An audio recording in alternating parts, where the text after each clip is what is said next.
From Flourish DX, this is the Psych Health and Safety Canada podcast, with workplace mental health becoming a priority for businesses who want to retain staff and prevent burnout. This is the source of information for creating sustainable and psychologically healthy workplaces in Canada. Welcome to Psych Health and Safety in Canada podcast. And today I have the pleasure of welcoming Matthew Megson. Matthew is an expert in accommodation. He is an HR professional, and he is a speaker on these subjects about disability. He's an advocate for persons with disability. And so today we're going to talk about psychological safety, but from the perspective of persons with disability. So welcome, Matthew. Thank you, Marianne. Wonderful to be here. Great. I'm wondering if we can start off with you describing your journey so far and how you ended up doing the work that you do. Sure. So I've spent the last 18 years as an HR generalist, and I've worked for small, medium, large organizations throughout my career. And at every stop, I've dealt with return to work or accommodations in facilitating those. And I got to the point where I decided I wanted to try something new. And I live with bipolar disorder. And I wanted to be able to do something where I could contribute to the mental health community in some way, shape, or form. And that led me to decide to start Accommodation Analyzed, where I can focus on helping organizations with their accommodation strategies, with their return to work programs. And I feel like that'll give me an opportunity to educate organizations, specifically on the mental health piece, as well as doing some physical health things. But I feel like this will allow me to really give back to the mental health community as well, because I can really help hopefully make accommodations easier for both organizations and individuals that need those mental health accommodations. Yeah, that's great. Now, we know that if we build ramps, have larger doors, have ergonomic seats, it benefits everybody. So yes, we do it to accommodate persons with disabilities, but it benefits all of us. And I think the same is true for when we look at ways to make it easier for persons with a diagnosis of a mental illness to be successful at work. So can you share some of your tips for what you would suggest that employers do on that larger scale? Yes, for me, I would suggest that one of the things, and I would say that this is kind of foundational for anybody even dealing with someone that has a physical disability, let alone a psychological one, but in all cases, better engagement with employees. And when I say that, I mean, facilitating conversations with them, listening to what they have to say.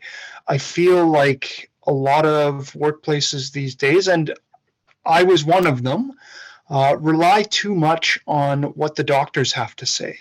And they lean towards just get this functional abilities form filled out. Half the time, the functional abilities forms don't really include anything for someone with a mental illness. So the doctor is confused as to what to fill out, and you end up getting something vague back. And I really, truly feel that if more individuals at organizations really focused on engaging with that person, you're going to get more information out of them than you ever would out of a doctor if they feel like they can trust you and that they can be comfortable with you. They're going to share, this is what I'm struggling with. And if you just rely on the doctor's note, I feel like that's when they're going to probably say to the doctor, I don't know what to tell them. And that's where you're going to get the vague note. Now, some of my tips with what I've learned over the years dealing with my disorder around engagement are to really take engagement seriously. When somebody tells you this is a trigger for me, really listen to it. And to give you an example, I had an accommodation request once where I realized that for me, I had a manager that loved to communicate through email. And it didn't matter what the topic was, didn't matter what the discussion was, this person preferred to use email. And I found that some of the more, I would say, serious conversations, or maybe the more tense conversations, this person would share that in an email. And that was a huge trigger for me. So I had to, and mainly because I couldn't do anything about it right then and there, and it gave me too much time to think about a response. So it was a massive anxiety trigger for me. So I had to go to them and say, please, if it's going to be a bit of a tougher conversation, no emails. You have to call me and we can discuss it, because then I can process it right then and there, and I don't have time to think about my response. Which is So great, but you may be unusual, Matthew, in that you have the insight, you have the knowledge, and you are able to advocate for yourself and ask. You could connect the trigger rather than just saying, this boss is out to get me. No, the emails are the trigger, and so he needs to change his behavior.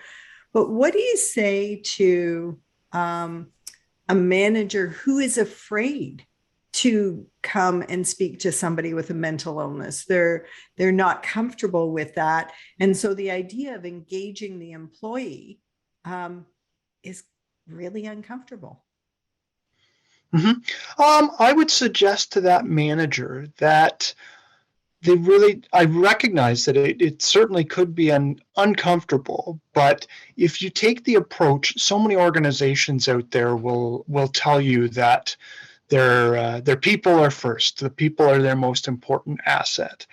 And if you live by that mantra, and if you're a manager, if you really do kind of take that seriously, to me, I know a mental illness is the unknown. We don't know as much about them as we do, say, a broken leg, and what to expect with that kind of injury. But I would suggest to a manager that's afraid or concerned about approaching someone that has expressed having some sort of mental illness, that you approach it from the compassionate point of view. Because oftentimes when we think of somebody with, say, a broken leg, we've all had some kind of physical injury at some point in our life, and so we can imagine what the pain feels like with that physical injury. But not everybody can imagine what it's like to have a severe depressive episode. So my suggestion to that manager is to really take a compassionate view and allow the employee to feel comfortable speaking about what is going on with them, should they choose to share it, and make it an open conversation. And I'd be upfront with the employee and say, I'm really not sure what to say here, because I don't know how to approach this. That's okay. They're going to the employee will be okay with that, and they'll kind of lead the discussion and share what they need to share. So, but as a manager, you need to be open to having that discussion. Mm-hmm. And another fear that they have, just by the way, Matthew, I completely agree with you and have for years about the approach that you're taking, but I'm going to play devil's advocate to bring out some more. So there's managers who are afraid that the employee will ask for the sun, the moon, and the stars. Oh, yes. And they say no, they're going to get them more upset. Mm-hmm. And you also get, I've seen this a lot. The typical response that I've seen when somebody reports that they need to be off due to a mental illness, unfortunately, I see this from a lot of senior leaders, is, oh, well, this person may not want to work.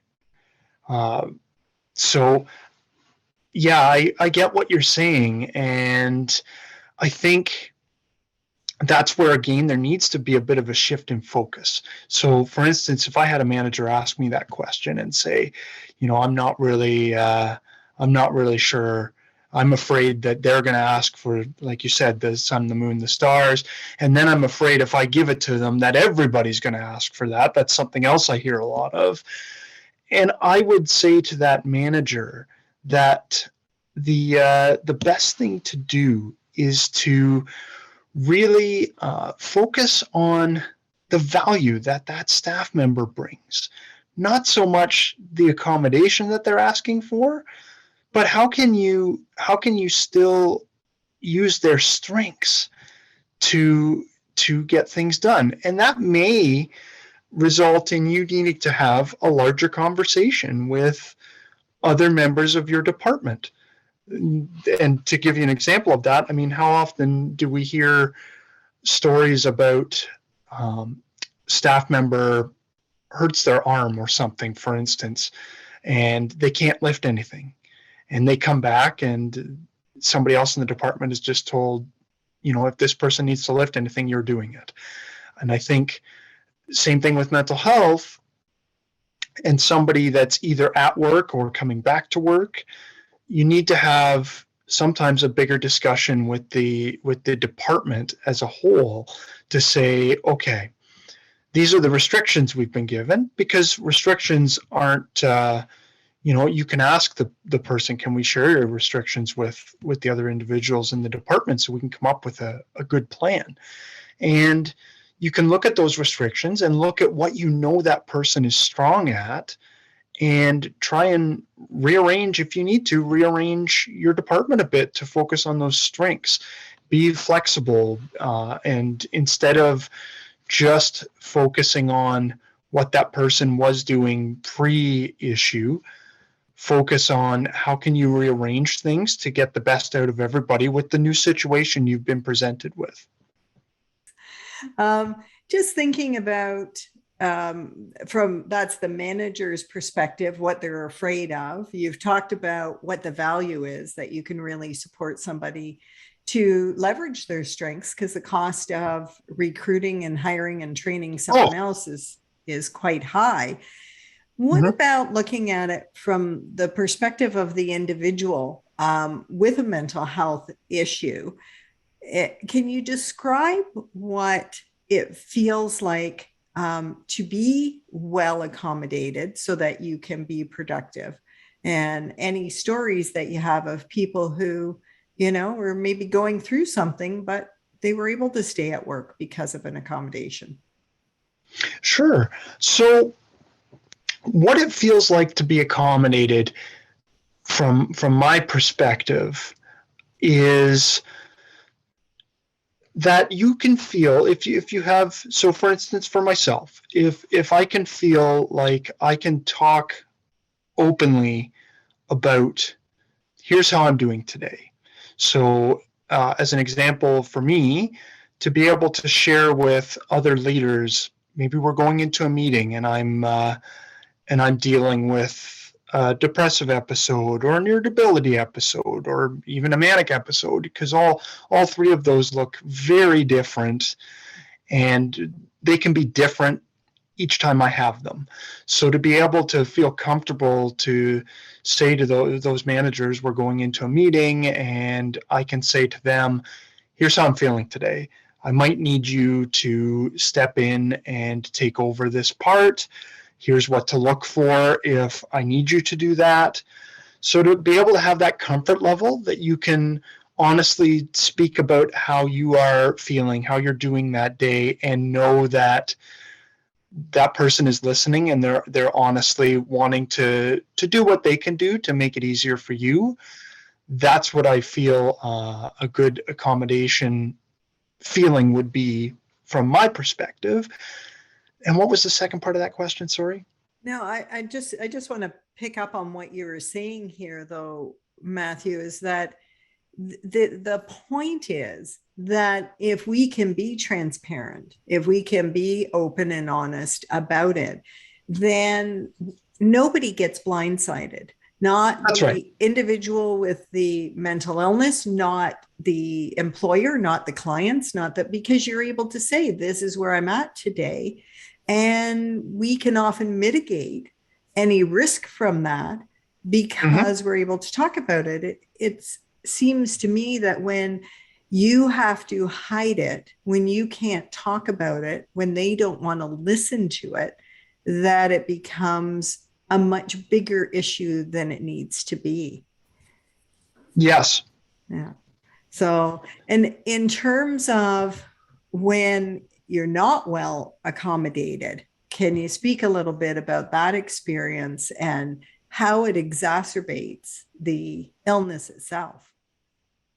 Yeah. So I've been in that situation myself, and it is difficult. It is difficult. So I've had a few instances where I've asked for accommodation, and I'll give you a couple of stories here. So I mean, there was the one with the emails, and that was difficult to deal with because it was such a trigger. I've also had one time in my career, early in my career, when I first was starting to have issues with mental illness. What was tough was I wanted to be at work, and my manager at the time still kind of had that focus of, I have this job that I need to get done, which I can't blame them. They have a job that they need to get done. But I was insistent that, given my current mental state, I can't be sitting at home right now. I need work to keep me occupied while I work through this. And we kind of hit the point where one day he just said to me, "You're just not performing where I need. So here's disability paperwork. You're off."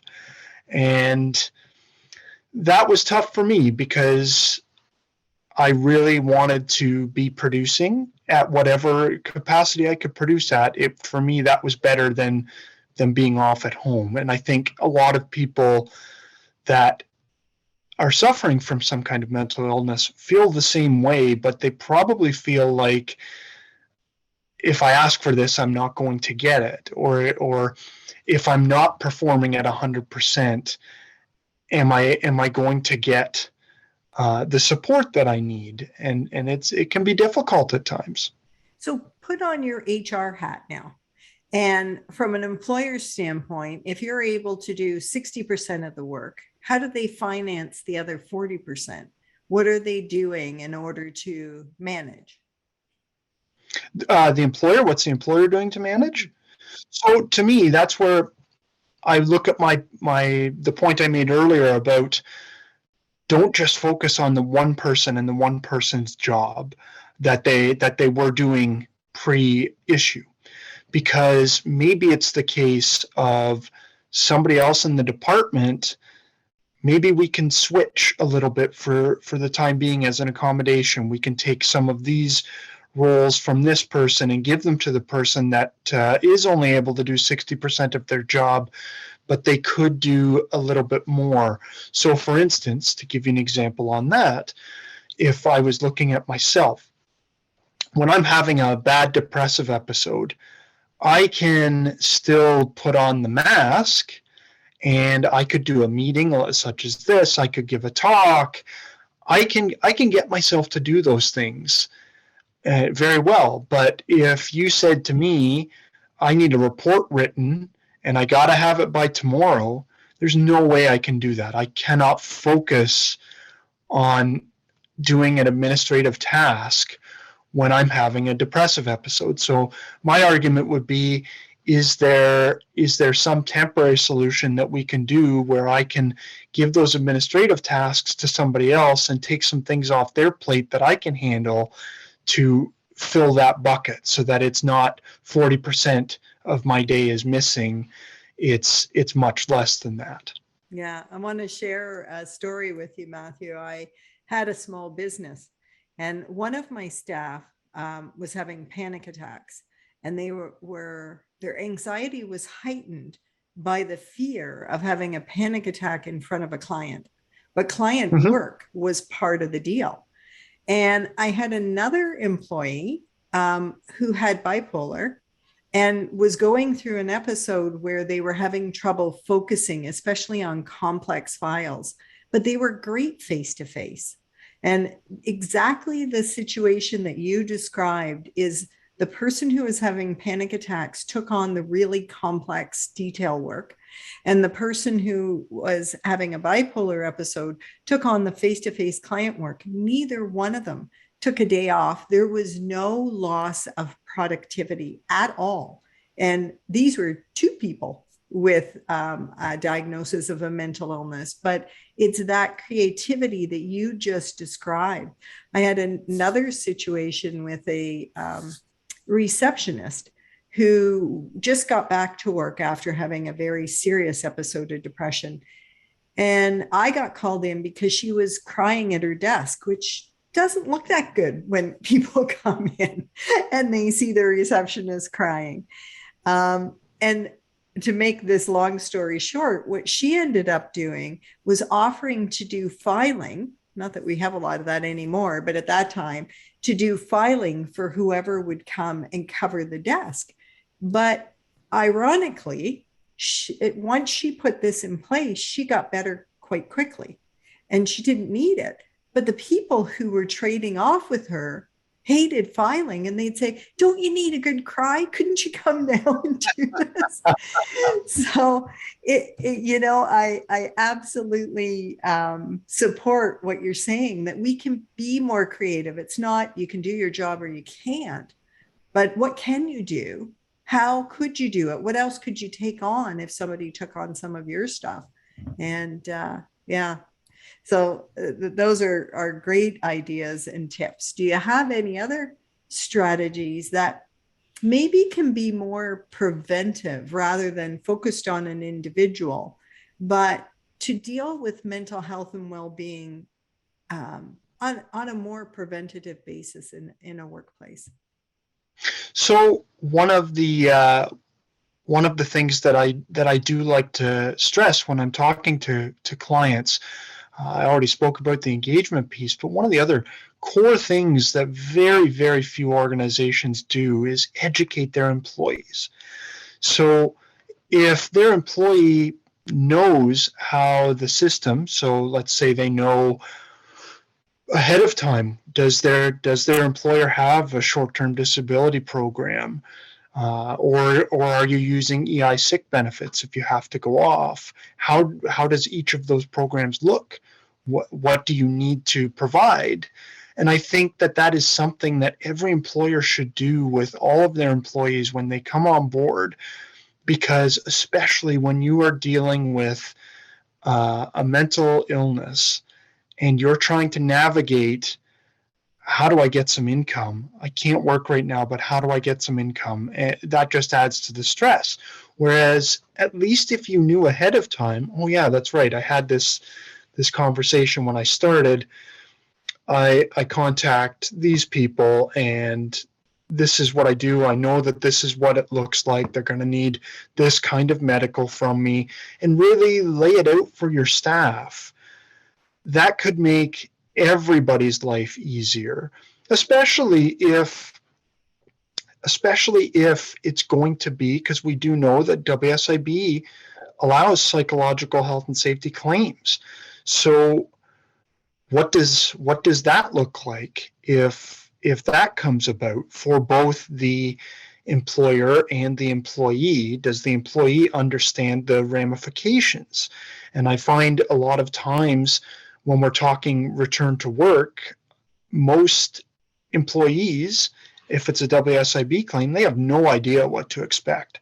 And so they start getting communications from WSIB and they don't know what's going on.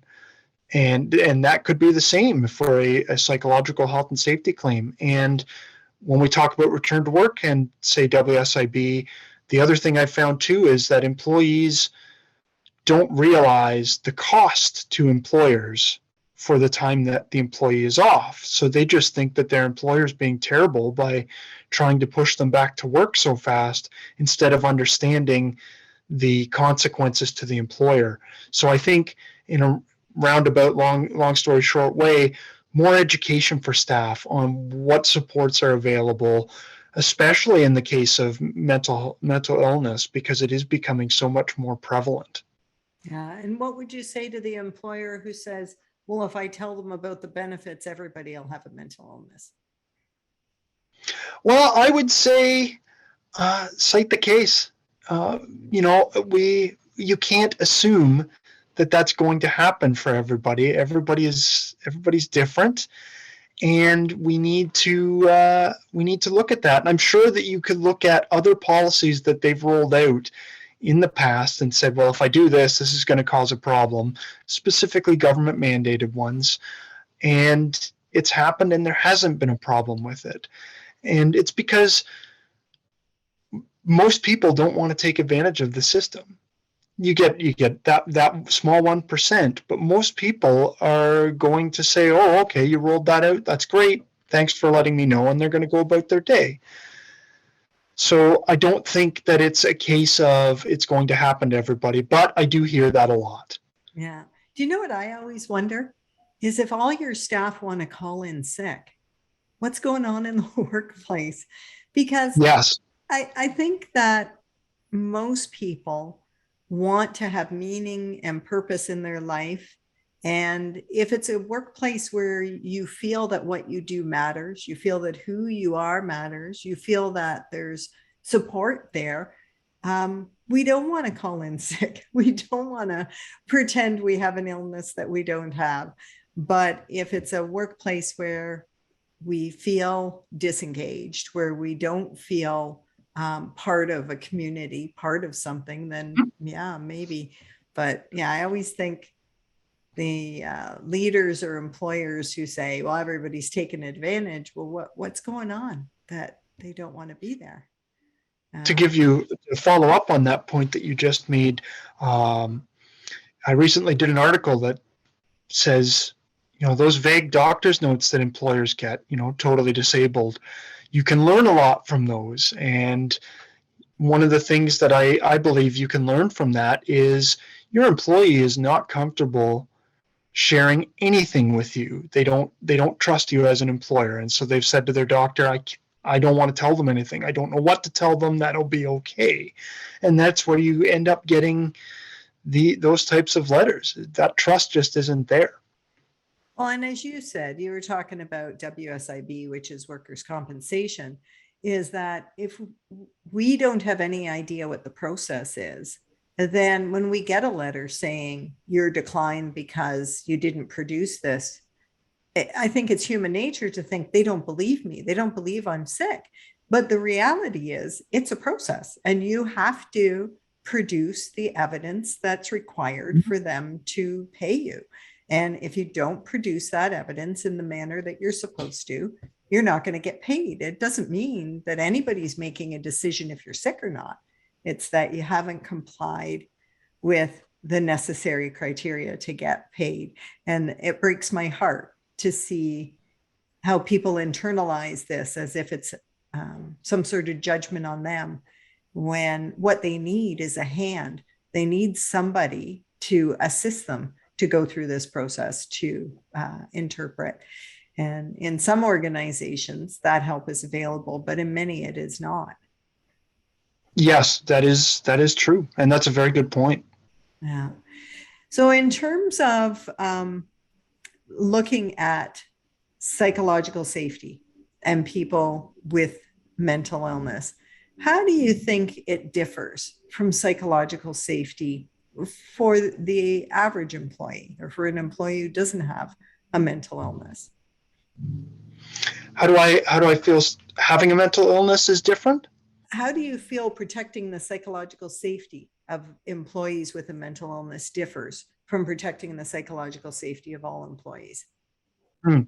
Well, there are certainly a lot of differences when you're talking about somebody who is dealing with a psychological condition versus somebody who is not. So you need to sometimes recognize that there's different ways that you need to communicate with the person that has a psychological disability. As I had used the email example, there's also realizing that depending on what the psychological disability is, you need to be really clear with your instructions versus someone else may take, say, a sarcastic response or something that you intend as a joke as you intend it. Somebody that's struggling with a mental illness may not take it as intended because they're limited in their capacity due to their mental illness, and so it gets taken out of context. So you need to be very clear when dealing with somebody that has divulged that they have a mental illness. And I would also suggest being very aware of that person. Pay attention, and as far as how they're acting that particular day, because that'll also tell you how you can communicate with them. If I'm having an episode, I'm pretty good at hiding it, but I'm not perfect. So if you're paying attention to me, you're probably going to figure out that, okay, yeah, something's off today. So maybe I need to be a bit more supportive, or yeah, maybe I need to shelve this conversation for today. So if you're a bit more aware of your staff and what they're going through in that particular day, you can probably figure out whether they're in a position where they can handle certain things or not. I like what you had said earlier, and it was to, as a leader, to say, I'm really not sure how to best support you right now, and I need you to tell me, so to state your intention, that your intention is to be supportive, but that you're not sure how, can clear up a lot of things, because if the employee understands your intention, they're likely to forgive you for something that doesn't land well. Like you say, thinking you're making a joke and that person feeling wounded by it, that you can say, oh, that was a really bad joke, and I'm sorry about that, and you will be forgiven. Whereas if you just say, suck it up, cupcake, you need to deal with this, it's going to be more of a reaction. Yeah. So Yes. Matthew, we're getting close to the end of our time. Just wondering if there's other messages that you want to give to the listeners today about accommodation, about psychological safety, about being an advocate. I think first and foremost, the thing to realize is the person that comes forward with and however that looks, with a claim of a psychological illness, you need to recognize that as employers, that they know best what is going on with them. So as I alluded to earlier, doctor's notes are great. Getting assistance from doctors is great. But if you really want to know what you can do to support this staff member, be open and willing to listen to them, because they're going to tell you what they need best. And that's also what is going to set you up to be creative, to help them out.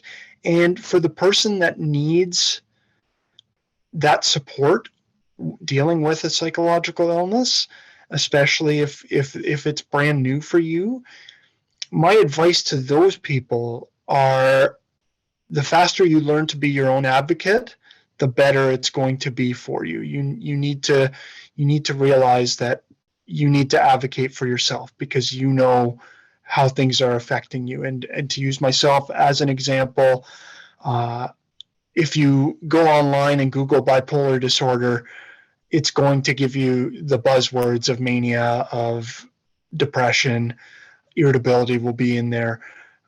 But how I experience those is completely different from how someone else would experience them. So you really need to be an advocate for yourself and explain to your employer, this is what I'm experiencing. And from the employer standpoint, also recognize that mental illness differs from person to person. So you have to be very flexible with your approach. Yeah, great advice. And I just want to say there's a free resource called Supporting Employee Success, and it's on the Workplace Strategy site. And it's specifically so that employees can tell employers what they need to be able to do their job. And that's a free resource that could help. And then the Institute for Work and Health is working on a resource that is still in development to help employees to really express what it is that they need in terms of an accommodation. So I'm glad that more and more of these free resources are there, because if you're actually dealing with depression, anxiety, bipolar in the moment, it's tough to advocate for yourself. You are a trained professional in human resources, so you do have a much higher skill level than the average employee. But I think your advice to learn to advocate effectively for yourself is very important. That if they can do that, it will make a big difference. So, Matthew, I've got one final question for you, and that is for you to describe, especially from the perspective of a person with a mental illness, what would a psychological, healthy, and safe workplace look like to you? So for me, a psychological healthy workplace for me is, as I had mentioned earlier, first and foremost, is one where I can feel comfortable talking about where I am at that particular day, how I'm feeling that particular day, and have people not judge me. That is number one, is feeling like I can express myself and nobody's going to say, oh, he's on a crazy episode again, for instance.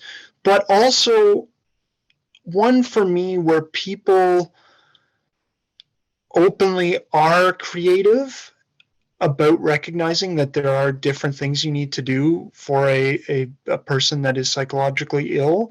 So a creative workplace, a supportive workplace, one where some of the other things I've mentioned, one where they're focusing on your strengths and recognizing that, okay, and this goes hand in hand with me being able to talk about it, recognizing that when I am struggling, how can we take some of this burden and shift it so that we're still getting the value we need and you're feeling valued? Because I feel like that's important, that both parties get some kind of value out of the situation. But for me, yeah, really a supportive workplace that is open, that is willing to listen, that's willing to work with you wherever you are at. And I think that is becoming more and more of a possibility in industry. I think we're slowly getting there, but we still have a ways to go. Yeah.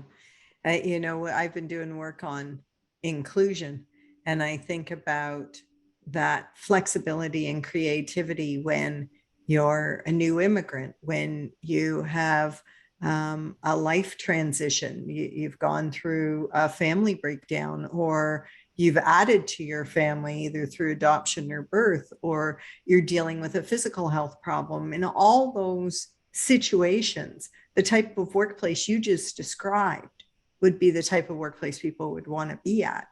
And as our demographics are shifting, as our talent pool is shrinking, it's going to be more and more important for employers to have this. Matthew, if somebody wanted to access you, to get your services, to learn more from you, how would they get in touch with you? So I am just getting started out, so I don't even have a website yet, but they could certainly reach out to me by email at matthew@accommodationanalyzed.com, and that'd be the easiest way to get me. Or they could contact me by phone at 519-939-8175, and I'd be happy to assist. Thanks. And you're on LinkedIn as well. I am on LinkedIn as well, yes. Yeah, that's great. So thank you very much for your time, for your wisdom. And I hope that people will subscribe to the podcast to be able to hear the upcoming episode. And thank you very much. Thank you, Marianne. You've been listening to the Psych Health and Safety Canada podcast. To stay up to date with the best content on workplace mental health in North America, subscribe wherever you listen to podcasts and join the Flourish DX community at www.flourishdx.com.